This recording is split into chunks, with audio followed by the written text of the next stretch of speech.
बिस्मिल्लाहिर्रहमानिर्रहीम। First year. आज की वीडियो में हम चैप्टर 8 हीट एंड थर्मोडायनामिक्स के कॉन्सेप्चुअल क्वेश्चन सॉल्व करेंगे। 6 क्वेश्चन हमने पिछली वीडियो में सॉल्व कर लिए थे। क्वेश्चन नंबर 7 है, should the internal energy of a system necessarily increase if heat is added to it, कि क्या ये जरूरी है कि सिस्टम की इंटरनल एनर्जी इंक्रीज कर जाए जबकि उसको हीट प्रोवाइड की जाए। इंटरनल एनर्जी को हम डेल्टा यू से रिप्रेजेंट करते हैं और हीट को क्यू से। तो ये जरूरी नहीं है कि इंटरनल एनर्जी किसी भी सिस्टम की इंक्रीज कर जाए जब हम उसको हीट प्रोवाइड करें। अगर हम फर्स्ट लॉ ऑफ थर्मोडायनामिक्स देखें तो उसमें W इक्वल टू जो इंटरनल एनर्जी है डेल्टा यू वो इक्वल है Q माइनस डब्ल्यू के। ठीक है, यानी कि इंटरनल एनर्जी क्या चीज है, जितनी हीट प्रोवाइड की जा रही है माइनस जितना उसमें से वर्क डन हो रहा है।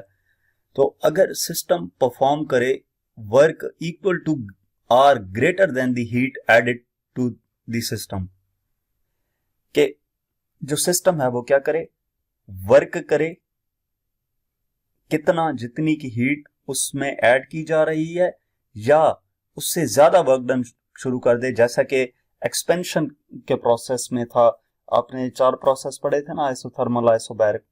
तो इसमें कंप्रेशन और एक्सपेंशन जो है, अगर एक्सपेंशन का प्रोसेस देखा जाए तो वहां पर जो वर्क डन होता है, जितनी हीट प्रोवाइड की जाती है उतने ही वर्क डन हो रहा होता है। तो इस केस में इंटरनल एनर्जी कांस्टेंट रहती है या इवन के डिक्रीज भी कर सकती है। तो ऐसे केसेस में इंटरनल एनर्जी अगर इंक्रीज करेगी तो वो डिपेंड करेगा किस चीज पे, कितनी हीट प्रोवाइड की जा रही है और सिस्टम के जरिए से कितना वर्क हो रहा है। नेक्स्ट हमारे पास क्वेश्चन नंबर 8 है, Why the slope of adiabatic curve is steeper than the slope of isothermal curve? Adiabatic curve की निस्बत जो आइसोथर्मल कर्व है उसकी स्लोप स्टीपर क्यों होती है? ये बेसिकली एडियाबैटिक और आइसोथर्मल के ग्राफ की बात की गई है। ये आप देख सकते हैं, आपको ग्राफ दिखाए गए हैं, आइसोथर्मल और एडियाबैटिक दोनों ग्राफ शो किए गए हैं डायग्राम में। तो क्वेश्चन ये पूछा गया है कि जो एडियाबैटिक कर्व की स्लोप है वो आइसोथर्मल कर्व की स्लोप की निस्बत स्टीपर क्यों है।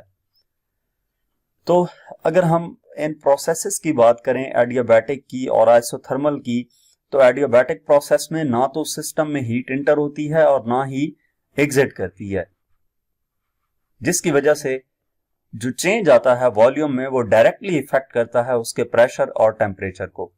जबकि आइसोथर्मल की बात की जाए तो इस प्रोसेस के दौरान टेम्परेचर कांस्टेंट रहता है, जिसकी वजह से प्रेशर चेंज करता है कितना, ग्रेजुअली विद वॉल्यूम, यानी कि वॉल्यूम के साथ साथ प्रेशर में चेंज आता है। तो एडियाबैटिक रिलेशन का फार्मूला हमारे पास क्या हो सकता है, PV power gamma equal to constant, जहां पे गैमा ग्रेटर देन 1 होता है। तो इस वजह से जो एडियाबैटिक प्रोसेस का कर्व है वो स्टीपर होता है आइसोथर्मल की निस्बत। सिंपली आप इस ये भी कह सकते हैं कि एडियाबैटिक प्रोसेस में ना तो सिस्टम में हीट इंटर होनी है और ना ही लीव करनी है, और आइसोथर्मल प्रोसेस में हीट प्रोवाइड की गई है और टेम्परेचर कांस्टेंट रहेगा। तो इस वजह से यहां पे एडियाबैटिक प्रोसेस में अगर आप देखें ग्राफ की मदद से ही, तो प्रेशर जब डिक्रीज कर रहा है तो वॉल्यूम इंक्रीज कर रहा है, और इसमें भी यही हो रहा है कि प्रेशर डिक्रीज कर रहा है तो वॉल्यूम इंक्रीज कर रहा है। लेकिन एडियाबैटिक में प्रेशर डिक्रीज करने से वॉल्यूम ज्यादा डिक्रीज करता है और आइसोथर्मल में प्रेशर डिक्रीज करने से वॉल्यूम कम डिक्रीज करता है। नेक्स्ट क्वेश्चन नंबर 9 है, what are the limitations of the first law of thermodynamics? First law of thermodynamics की लिमिटेशंस क्या हैं? तो इसकी लिमिटेशंस हम डिस्कस कर लेते हैं फर्स्ट लॉ ऑफ थर्मोडायनामिक्स की, जो कि हमारे पास है W equal to Q equal to delta U plus W। उसमें फर्स्ट क्या है, first law of thermodynamics does not indicate the direction of energy transfer और whether a process are spontaneous, के फर्स्ट लॉ ऑफ थर्मोडायनामिक्स ये indicate नहीं करता कि energy जो है वो ट्रांसफर किस डायरेक्शन में होगी। दूसरा, it does not specify the efficiency और feasibility of energy conversion, specially in heat engines और रेफ्रिजरेटर्स। कि efficiency energy system energy conversion की नहीं बता रहा होता। हीट इंजन या रेफ्रिजरेटर की अगर हम बात करें तो इनमें। इसी तरह तीसरा पॉइंट हमारे पास क्या है, does not distinguish between usable work and less usable energy which is essential in real processes. कि ये यूजेबल वर्क और हीट जो है, जो हीट प्रोवाइड की जाती है वो वर्क में कन्वर्ट हो जाती है, इन दोनों के दरमियान डिस्टिंग्विश नहीं करता कि कौन सा ज्यादा जरूरी है रियल प्रोसेसेस में। फोर्थ पॉइंट क्या है, does not account for entropy changes और irreversible processes which are key to understanding the nature of energy transformations. कि ये क्या करता है, एंट्रोपी चेंजेस या इरिवर्सिबल प्रोसेसेस के लिए इसको हम अकाउंट नहीं कर सकते। Fifth point, first law does not provide information on how और if a system will reach equilibrium. First law of thermodynamics हमें यह भी नहीं बताता कि इमेज जो सिस्टम है वो क्या करेगा, कब पहुंच जाएगा इक्विलिब्रियम में। इक्विलिब्रियम से मुराद टेम्परेचर जो है वो सिस्टम का इक्वल हो जाएगा। यह इक्विलिब्रियम का मतलब क्या है, इक्विलिब्रियम का मतलब ये होता है कि जब हीट एक पॉइंट से दूसरे पॉइंट की तरफ ट्रांसफर हो रही है तो सारे बॉडी का टेम्परेचर जो है वो सेम हो जाए, इसको इक्विलिब्रियम कहते हैं। थर्मल इक्विलिब्रियम का जो आपने डेफिनेशन पढ़ी हुई है, तो ये उस चीज की बात की जा रही है। जो ये 5 पॉइंट हैं जिनमें लिमिटेशंस बताई गई हैं, अगर ये शॉर्ट क्वेश्चन में आता है तो इनमें से 3 आप लिख दें वो काफी होंगी। 3 पॉइंट्स लिख देने हैं कोई से भी। नेक्स्ट हमारे पास क्वेश्चन नंबर 10 है, what are the conditions for isothermal process. Isothermal process के लिए क्या कंडीशंस हैं। तो आपको ये मालूम है कि आइसोथर्मल प्रोसेस वो प्रोसेस होता है जिसमें टेम्परेचर कांस्टेंट होता है। ये आपने इसकी डेफिनेशन में पढ़ा हुआ है। तो पहला पॉइंट क्या लिखा, constant temperature, temperature of the system must remains constant throughout the process. उसके बाद दूसरी कंडीशन क्या है, sufficient time for heat exchange, system must be in thermal contact with the heat reservoir to allow continuous heat exchange compensating for any work done and maintaining temperature. के क्या होना चाहिए, system को इन थर्मल कांटेक्ट होना चाहिए heat reservoir के साथ, तभी तो हीट जो है वो सिस्टम को प्रोवाइड की जा सकेगी और सिस्टम का जो टेम्परेचर है, जो इंटरनल एनर्जी है वो इंक्रीज करेगी। उसके बाद तीसरा क्या है, slow process, process should proceed slowly to ensure thermal equilibrium is maintained. Process जो है वो स्लोली मूव करना चाहिए, उसमें चेंज आना चाहिए स्लोली, किस वजह से, ताकि थर्मल इक्विलिब्रियम को मेंटेन किया जा सके कि जो हीट है वो फ्लो करेगी इन या आउट, टेम्परेचर कांस्टेंट रख के। तो ये 3 हमारे पास कंडीशन है आइसोथर्मल प्रोसेस के लिए।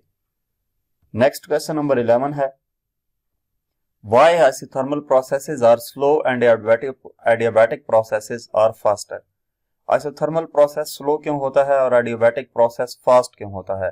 आइसोथर्मल प्रोसेस की बात करें तो they require the system to remain in thermal equilibrium with its surroundings।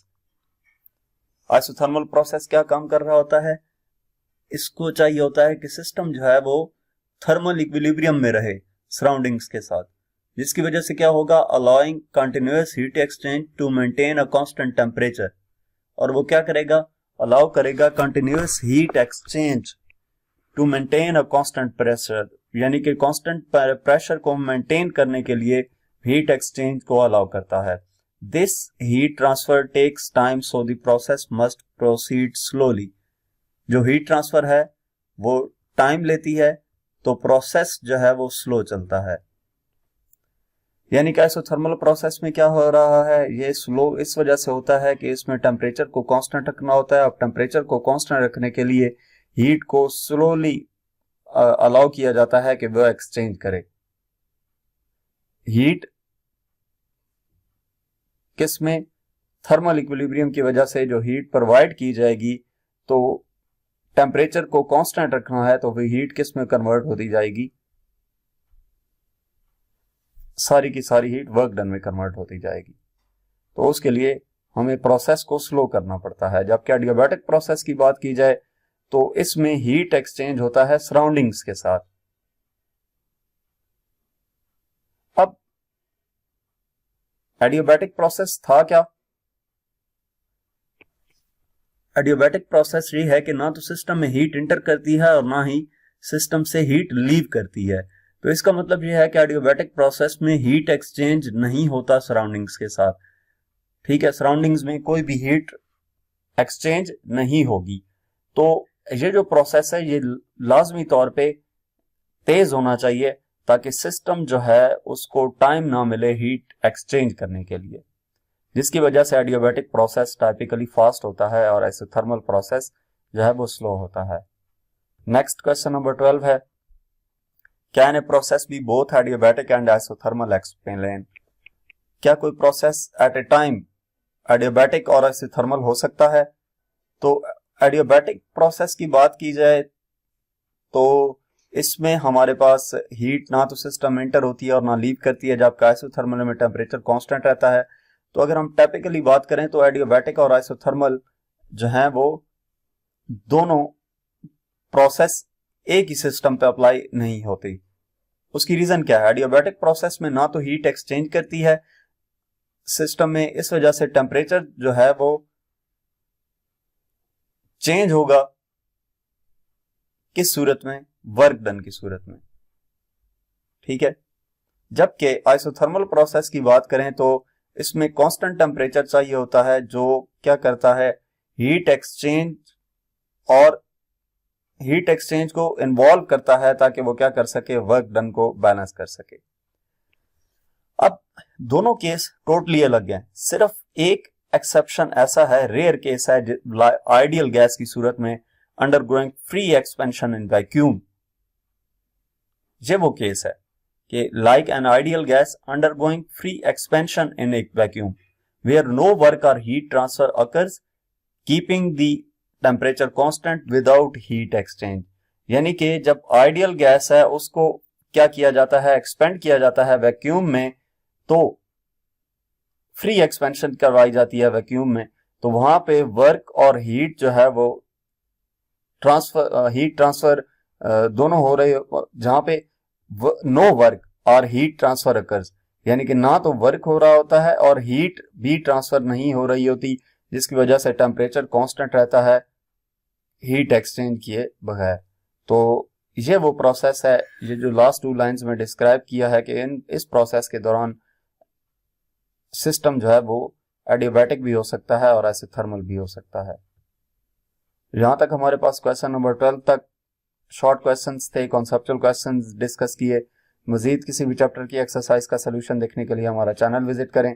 इसके अलावा अगर आप किसी भी सब्जेक्ट की ऑनलाइन या होम ट्यूशन पढ़ना चाहते हैं तो हमसे व्हाट्सएप पे कांटेक्ट कर सकते हैं। Thank you.